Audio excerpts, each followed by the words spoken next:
Well, hi everybody, and welcome to this introduction to Collaborate.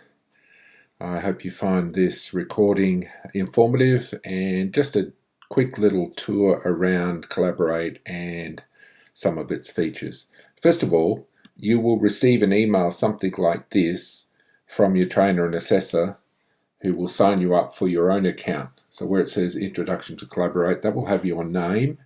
Your link is this one here. And anyone that's a guest in your room, you give them this link. So I recommend you save it somewhere safe, maybe even save it into your browser setting itself. So back to the Collaborate screen. So I've already logged into Collaborate. That's a very simple process.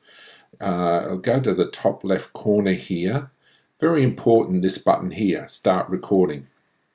You're going to be using Collaborate to record sessions, and then ultimately that recording is automatically sent to your trainer and assessor. They'll in turn forward that email to you, and you will then take the Collaborate link and upload it into your Word document, which is for your task, etc. So a couple of things. One, if you don't start the recording like so, session is being recorded, and also you have this little recording in progress icon here, the session won't be recorded, and unfortunately you'll have to do it again. So very, very important button to understand and remember.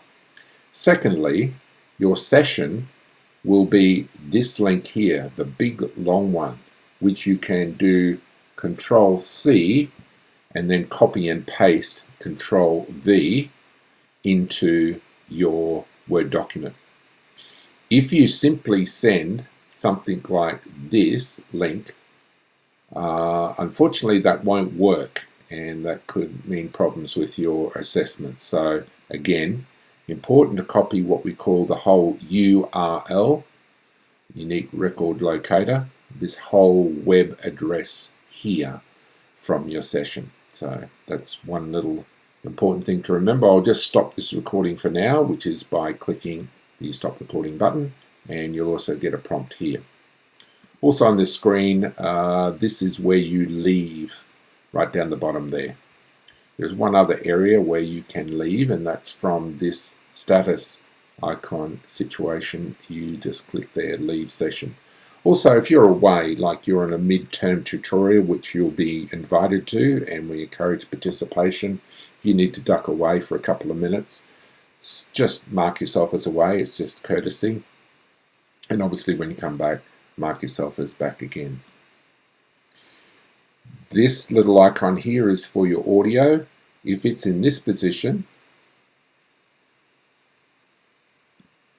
there will be no audio. Similarly, here you'll see my picture on the screen. If I click this, there'll be no more sharing of video. When we're doing assessments, you will need to share your video and your audio. So please make sure that they're both on. It's a matter of just clicking share video. This little hand here is raising a hand, just like you would in a classroom setting. And then your trainer and assessor, or whoever's the moderator in the room, will lower that once they acknowledge you, or indeed you can just click on it again yourself. And that's how you prompt to say, I want to ask a question. In this bottom right-hand corner is another panel. First of all, it opens up here under chat functions as a little chat bubble, so you can freely type in there, and whatever you type in there will be seen by everybody. Secondly, under attendees, in this session we have myself as moderator and a student. This fine specimen of an AIFC student right here, already starting to read his counselling manual, which is fantastic. You'll also notice this little microphone icon here. It indicates that I'm speaking, so that's again how you can tell if somebody's speaking. If you're in a large session, it might be necessary just to turn your microphone off and mute it until it's your turn to speak. Over here it says that my experience is excellent, which is good, but if your experience was poor, that may mean that you've got too much happening in terms of your internet connection, or it's not a strong internet connection where you're calling in from. So I would encourage you to ask other people in the household if they can refrain from using the internet for the period of time that you're on this session. That would be most useful. Down here is the Share Content button.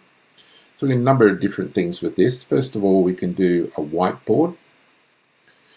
So with this whiteboard, obviously we can draw on it. So we grab a pencil and away we go. We can change colors, which is fantastic.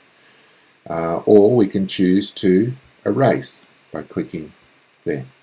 You can also do text and so forth. I'll stop sharing that one. We can share an application or a whole screen. If I need to share this whole screen with you, I would click here, entire screen, share. I'll hide that, and then this will all go funny there for a minute, but as soon as I go to another application, all of a sudden, it's fine. So don't be concerned about that. We'll just stop sharing that for a moment. We can share files. So I could choose to upload a file here. I'll just choose this one. And while that's uploading, let's go to the next section. So under settings, you can set up your camera and video, change speaker volumes, microphone volumes, and the last two sections are generally not used, so we won't be concerned with those. Let's come back to the share content and see how we're going with that.